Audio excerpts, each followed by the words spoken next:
Hello and welcome to Developer Learning Zone, brought to you by me, your instructor Alex Headley. And in this tech help video we're going to learn how to install the report builder to go alongside the report server. Now in a previous video, which I'll link below, we installed the Power BI report server. Now that came with a Power BI desktop setup, XE, which you can see another video for installing. But there's also a legacy app called Report Builder. Now they've deprecated some of the features and aspects of SSRS, and they're trying to push everyone to Power BI. So that's why I got everyone to install the Power BI report server, because that's the way we're going. But I'm going to install the report builder and show you the kind of dumbed down version of the report builder, or the sort of less feature rich version. Now, depending on which site you go to, there's information about the report builder and how you can design and create your reports. There's the Power BI report builder, so they've obviously changed the report builder to then encompass the original aspects of SSRS, but then allow some of the newer data sources.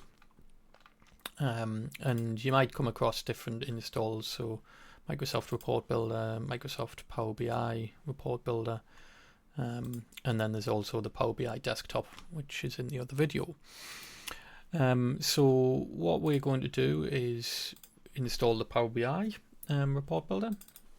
So if you download the version linked, it'll go through the setup, read the terms and conditions as usual, and if you're happy, accept them and continue. It'll install it into its own location. And then there's a admin pop-up you'll have not seen on the screen. And this one's quite a quick install, there's not too much to it. And then we can click finish. And as you can see, the Power BI report builder has been recently added. If we open this, you can see it's got the Power BI icon. And if you're familiar with SSRS or you've used it before, this is what SSRS looks like. You've got new report, you can open a saved report or go to recent. There's a wizard or a blank report. I'll just click blank report for now. And as you can see, it's very much like Word or any of the kind of Office apps. You've got your ribbon with different aspects to kind of build a report from.